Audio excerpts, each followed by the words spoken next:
أعوذ بالله من الشيطان الرجيم بسم الله الرحمن الرحيم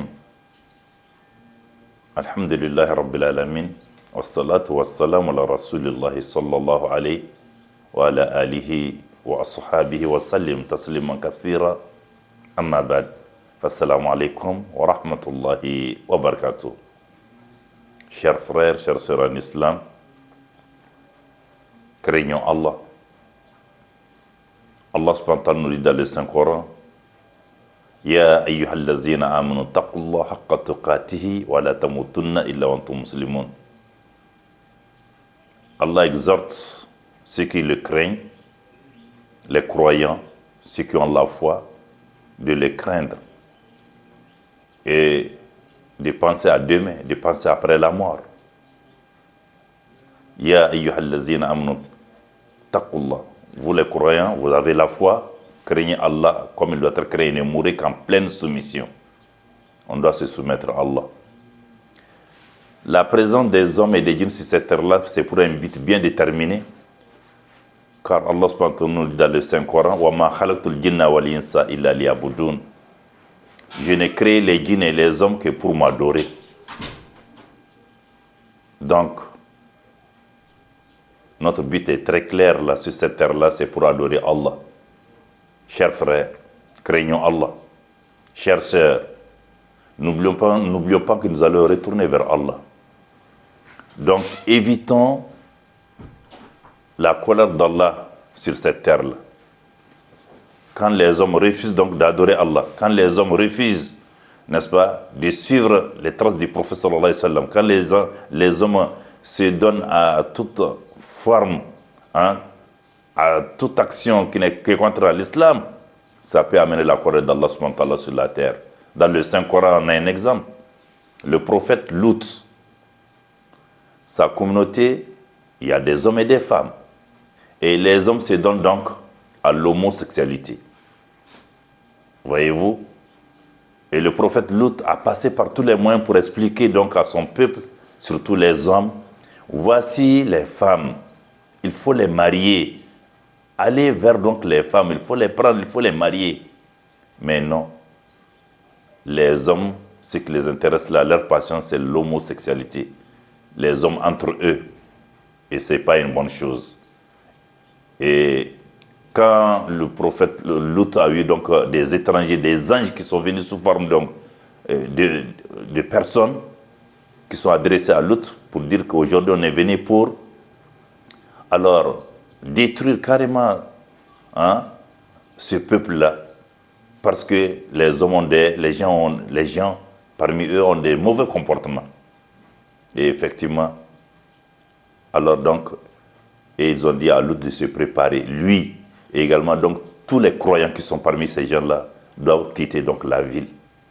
Et le Coran nous informe alors comme quoi effectivement toute la ville en question, avec les animaux, avec les poules et autres, là, le tout a été, Allah subhanahu wa ta'ala, à travers donc sa puissance, amené donc des anges pour le soulever carrément et renverser carrément.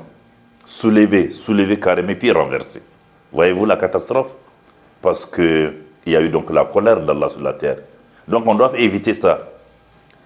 C'est pour dire tout simplement, peut-être que vous avez à travers les réseaux, voilà un jeune, un certain Mohamed Dambélé qui se permet d'insulter Allah, qui se permet d'insulter la mère des créatures, notre prophète Mohammed sallallahu alayhi wa sallam, qui se permet de dire des mauvaises choses sur l'islam, sur la Kaaba et sur le Coran qui est donc la parole d'Allah.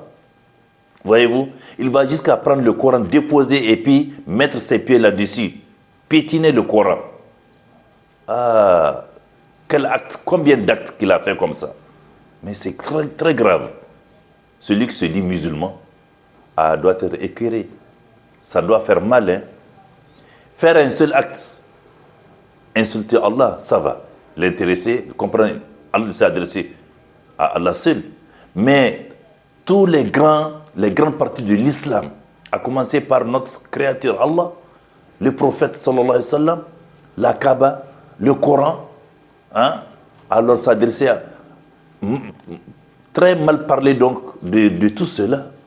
Donc c'est très grave. Et Allah subhanahu wa ta'ala, il nous teste. Hein. Nous sommes là pour l'adorer. Donc Allah subhanahu wa ta'ala va voir parmi nous, parmi les hommes, qui sont les croyants, qui sont les hypocrites. Donc un musulman, un croyant, cela donc doit te faire mal. Et ces jeunes-là, normalement, si on suit donc la religion musulmane, ce jeune homme qui a un mauvais comportement comme ça, on doit donc l'exécuter.